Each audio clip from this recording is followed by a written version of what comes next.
هغه مین ملزم عصمت علي کنفیشن وکړی بیفور د میجسټریټ. الحمدلله تاسو ولیدل چې دومره یو بروټل مرډر سوی یو بلایند مرډر کیس و. زین یو سټوډنټ و چې بار مرګ دپاره هغه تیاري کړې وه او په طور امانت یې پیسې ایښې وې. هغه انټریس کیس زموږ پولیس ټریس کړی.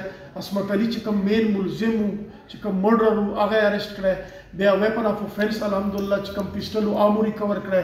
بیا چې کومې پیسې د جنې اخیستې وې په طور امانت هغه جنې ریکور کړي. او نن الحمدلله هغه د موږ کیس چې کوم دی د موږ د ټول ټیم په محنت باندې هغه نن لاجیکل اینډ ته ورسېدلی او هغه مین ملزم عصمت علي کنفیشن وکړی بیفور د میجسټریټ وچ از ا ویری ګډ اچیومنټ الحمدلله. چې دا په څه وجه کار وکړ ستاسو څه ویسي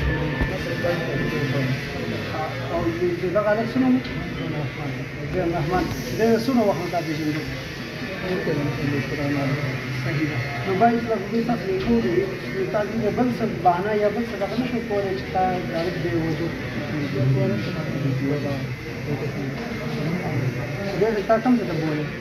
منګلور نه بره. او نور څه دې سره وکړې یوازې په دې کیسه سره نور څه چا سره څه پیسې ښودي یا څه سلام مشوره دې کړې؟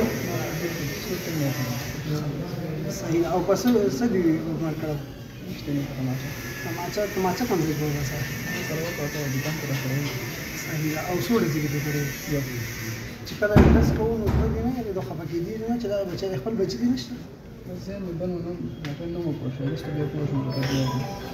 صحیح ده. نو بیا چې داسې جرمونه خلک وکړي یا دغه وکړي هغه بیا یا دغه کېږي چې یاره ما نه دی کړی یا داسې پولیس ونیسي د هغې د وهلو نه خو ځان بچ کړو. په عدالت کې اکثر هغه نه کوي.